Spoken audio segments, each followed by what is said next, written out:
ఎంత తెలివి కలిగిన వాళ్ళైనా సరే బోల్తా పడతారు. ఎంత మేధావులైనా సరే గింగరలు తిరిగిపోతారు. వీటన్నిటిని నేను ఇప్పుడు ఎందుకు చెప్తున్నానంటారా? చంద్రబాబు నాయుడు గారికి ఒక మంచి అడ్మినిస్ట్రేటర్ అని, మంచి తెలివి కలిగిన వారిని, మంచి ఎత్తుకు పై ఎత్తు వేయగలరని అందరూ అనుకుంటారు. ఆయనకు ఆ మంచి పేరు కూడా ఉంది. అయితే ఇక్కడే చంద్రబాబు నాయుడు గారు బోల్తా పడ్డారేమో అని రాజకీయ విశ్లేషకులు అందరూ అనుకుంటున్నారు.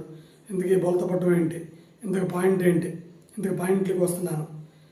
ఒక 2-3 గంటల క్రితం మన ఏపీలో ఉన్న మినిస్టర్లకి ర్యాంకులు ఇవ్వడం జరిగింది. ఇందుకు ఈ ర్యాంకులు ఎవరు ఇస్తారు? సీఎం గారు ఇస్తారు. ఇంతవరకు బాగానే ఉంది. ఇక్కడే ప్రాబ్లం. మన పవన్ కళ్యాణ్ గారికి 10వ ర్యాంక్ వచ్చింది. ఇది కూడా బాగానే ఉంది.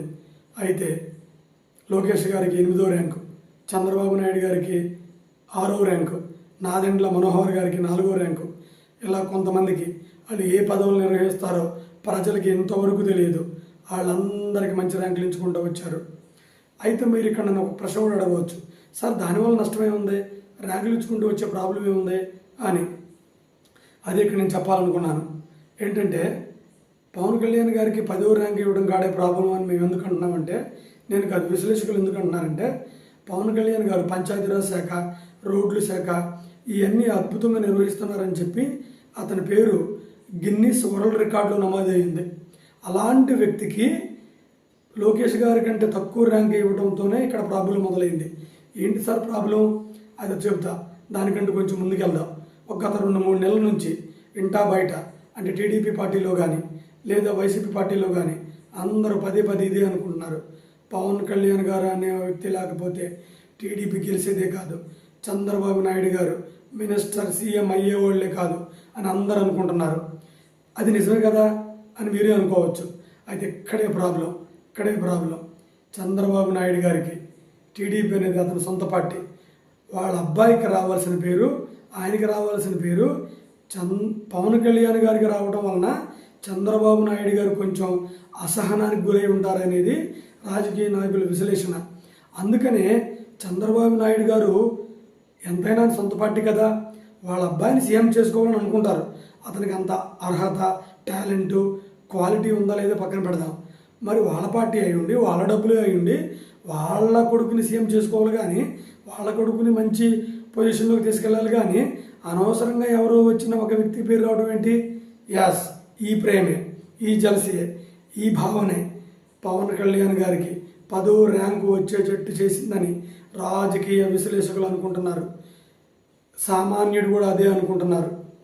అయితే ఇక్కడ ఆయన ప్రేమ, కొడుకు మీద ఒక అభిమానం, వీటన్నీ కలిసి అతను ఆలోచించుకునే విచక్షణ జ్ఞానం కూడా లేకుండా చేశాయనేది రాజకీయ నాయకులు, రాజకీయ పార్టీలని, రాజకీయాలను విశ్లేషించే వాళ్ళు చెబుతున్నారు.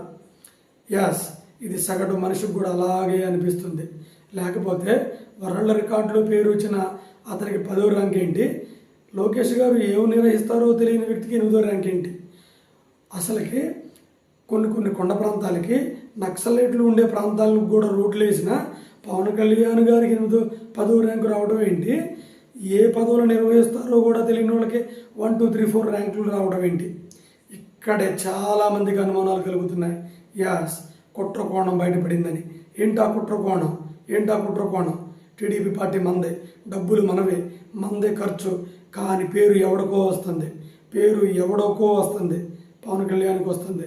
రేపు వాడు లేకపోతే, పవన్ కళ్యాణ్ అనే అతను లేకపోతే టీడీపీ బతకని స్థాయికి వెళ్ళిపోయిద్దేమో అనే భయం. పవన్ కళ్యాణ్ అనే వ్యక్తి లేకపోతే లోకేష్ గారు సీఎం కారేమో అని అంత భయం. ఆ భయమే ఇతన్ని ఆలోచించే విచక్షణ జ్ఞానం కోల్పోయేట్టు చేసింది. అందుకే దాన్ని చాలా క్షుణ్ణంగా పరిశీలించి కావాలనే 10వ ర్యాంక్ ఇచ్చారనేది జనం అందరూ అనుకుంటున్నారు. ఇందుకే ర్యాంకులు ఎలా ఇస్తారంట? వాళ్ళ దగ్గరకు వచ్చిన ఫైల్స్ అన్నిటిని క్లియర్ చేసేసి, సంతకాలు పెట్టేసి క్లియర్ చేస్తే మంచి ర్యాంక్ వచ్చిందంట.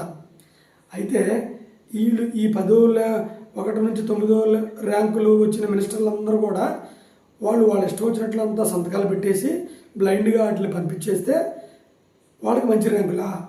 ఆచితూచి స్వార్థం లేకుండా పేదలకి మేలు చేద్దాం అనుకుని ఉన్న వ్యక్తికేమో 10వ ర్యాంకా? ఇవి ఎలా ఇస్తారో కూడా చాలా విచిత్రంగా, ఫన్గా, తమాషా కూడా ఉన్నాయి. సరే, ఏమైనప్పటికీ ఇది అందరూ సగటు మనిషి అనుకునేది. అయితే ఇక్కడే నేను ఒక చంద్రబాబు నాయుడు గారికి లేదా ఆ టీడీపీ పార్టీలో ఉన్న చాలామందికి విజ్ఞప్తి చేయాలనుకుంటున్నాను. ఏంటంటే అది మీరు ఏ క్షణం అయితే ఏ రోజైతే పవన్ కళ్యాణ్ గారిని దూరం చేసుకున్నారో జగన్మోహన్ రెడ్డి గారు అనే ఒక వ్యక్తికి మిమ్మల్ని ఓడించడం చాలా ఈజీ. జగన్మోహన్ రెడ్డి గారికి 2029 జమిలీ ఎలక్షన్లు కానీ 2029 ఎలక్షన్లు కానీ టీడీపీని ఓడించడం అతనికి చాలా ఈజీ. ఒక్క ముక్కలో చెప్పాల్సి వస్తే మీరు పవన్ కళ్యాణ్ చేసుకున్న వెంటనే మీరు సాక్షాత్తు మీరే వెళ్ళి జగన్మోహన్ రెడ్డి చేతిలో సీఎం పదవి పెట్టినట్టే. అది మాత్రం మీరు మర్చిపోవద్దు. ఎందుకంటే అతనికి ఉన్న ఫ్యాన్స్ ఫాలోయింగ్, అతనికి ఉన్న లేబర్లో ఉన్న స్ట్రాటజీ ఇప్పటికే చాలా బలంగా ఉంది. పవన్ కళ్యాణ్ అనే ఒక వ్యక్తి కానీ లేకపోతే ఆ ఆటోమేటిక్గా కూటమి ఓట్లు చీలిపోతాయి. పవన్ కళ్యాణ్ గారి ఫ్యాన్స్ ఓట్లు చీలిపోతాయి. మొత్తం చీలిపోయి అతనికి సీఎం పదవి వద్దంటే వచ్చి కూర్చుంది. జగన్మోహన్ రెడ్డి గారికి విఘ్నత కలిగిన తెలివితేటలు కలిగిన చంద్రబాబు నాయుడు గారికి మనం సలహా ఇచ్చాం అంతటోళ్ళం కాదు. కానీ ఈ చిన్న పాయింట్ని మీరు గమనించి కొడుకు మీద ప్రేమను కొంచెం కంట్రోల్ చేసుకొని విఘ్నతతో ఆలోచించండి. ఇది మీకే అర్థమైద్దని విశ్లేషకులు పదే చెబుతున్నారు.